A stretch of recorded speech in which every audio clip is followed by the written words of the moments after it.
Shoyu ramen je najznámejší typ ramen polievky z kuracieho alebo bravčového výparu, ochutený shoyu, teda sojovou omáčkou. Tá sfarbí polievku do tmava. Často podávaný s vajíčkom a označovaný ako umami, v preklade bohatý na chuť. Ja som si dnes pre vás pripravila variáciu shoyu ramen polievky, ktorú si doma s ľahkosťou pripravíte. Pustíme sa teda hneď do varenia. Okrem ramen polievky som k tejto polievke pripravila kačacie prsia a dochutila úžasným zázvorom a pórom s orieškovou príchuťou sezamového oleja. Pozrime sa teda najprv na všetky suroviny. Čo potrebujeme na samotnú polievku? Kurací vývar, ale môžete použiť aj bravčový alebo hovädzí a ak nejete mäso, tak aj zeleninový, cesnak, shiitake huby alebo stopky z húb a nakoniec ešte pár kúskov zázvoru. Čo si pripravíme do ramen misky? Ja som si pripravila takúto variáciu. Zeleninu, mrkvu, bok choy, hríby, hrášok, výhonky z hrášku a na dochutenie pár lístkov koriandru.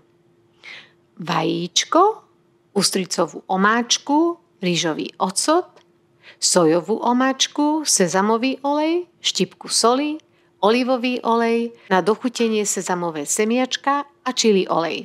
A ešte nezabudnime na rezance. Ja som si tentokrát kúpila čerstvé, ktoré budeme variť v slanej vode.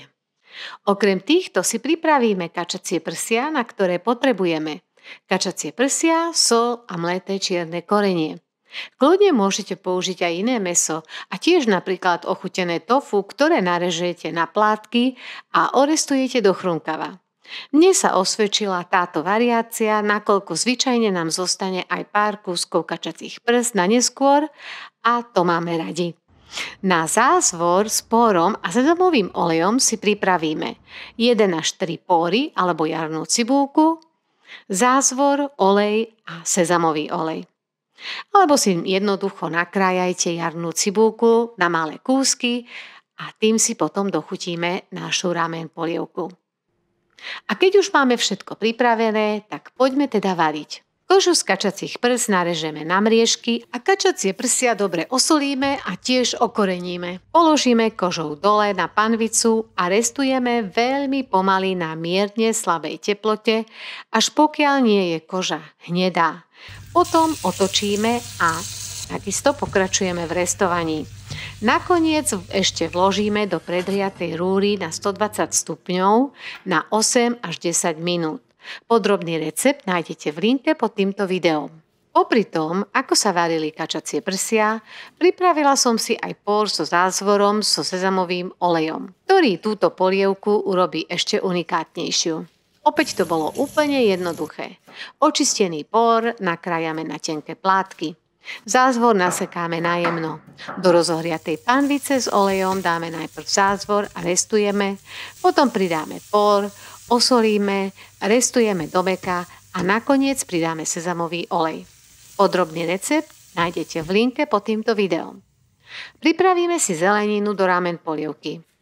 Bok choy si rozrežeme na polovičku a tiež odrežeme tvrdú stopku. Šampióny nakrájame na plátky. Šampiónové stopky môžete odrezať a vložiť do polievky. Ja som ich nakrájala spolu s hríbom.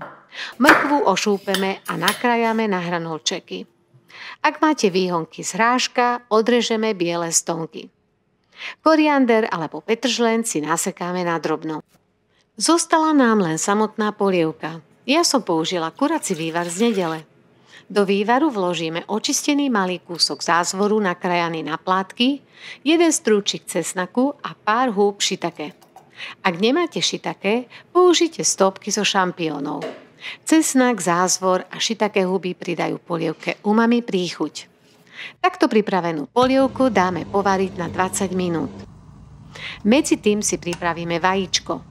Vajíčko by malo byť uvarené do polomeka. To dosiahneme tak, že vajíčko dáme variť do vriacej vody a povaríme 6 minút. Po 6 minútach varenia hneď prepláchneme studenou vodou a necháme namočené v studenej vode vychladnúť. Už nám zostala len zelenina, ktorú si tiež osmažíme.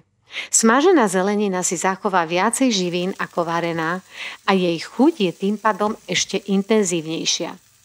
Na rozohriatej panvici s lyžicou oleja si postupne osmažíme do mäkka z každej strany hríby, hrášok, mrkvu a bokčoj. Pri smažení bokčoja môžeme pridať do pánvice za 2-3 lyžice vody, aby sa nám lepšie prevaril a sa smažením vyparí. Smaženú zeleninu osolíme štipkou soli. Nezabudnime ani na rezance. Ja som si tentokrát kúpila čerstvé ramen rezance a tie potrebujú ozaj len 2 minúty, aby boli uvarené al dente. Teraz už máme všetko pripravené a môžeme si pripraviť svoju ramen misku. No, ale ešte predtým nezabudnite sa prihlásiť na odber.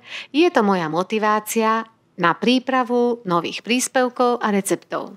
Skontrolujeme si teplotu polievky. Ak treba, dáme ju prihriať, aby bola horúca. Medzi tým si pripravíme základ do ramen misky. Do ramen misky dáme 2 lyžičky ústricovej omáčky, 2 lyžičky sojovej omáčky a rozmiešame.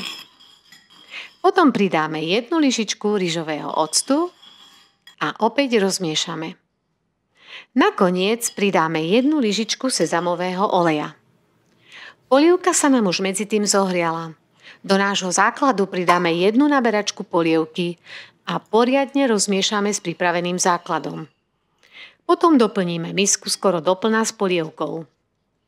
Teraz už len pridáme do misky z kraja najprv rezance, potom zeleninu, bokčoj, hríby, mrkvu, hrášok a tiež čerstvé výhonky.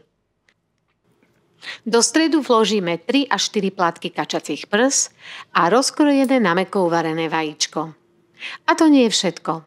Posypeme 2-3 lyžičkami pórovo-zázvorovej prílohy a nasekaným koriandrom. Nezabudnime ani na štipku sezamových semiačok a ak máte radi mierne pikantnú chuť, tak polievku polejeme čili olejom. Recept na ten najjednoduchší čili olej nájdete v linke pod týmto videom. A už sa len pustiť do jedenia. Je to proste mňamka. Všetky suroviny a prísady vytvoria priam explóziu chutí. Či už je to samotná polievka, ktorá má neskutočnú umami chuť, alebo zelenina, mäsko a tiež pórovo-zázvorová príloha dodajú tejto polievke skutočnú jedinečnosť. Čerstvé ramen rezance nesklamali. Sú neporovnateľné s tými sušenými. Ak sa vám tento recept páčil, nezabudnite mu dať like. Prajem vám príjemné varenie a dobrú chuť.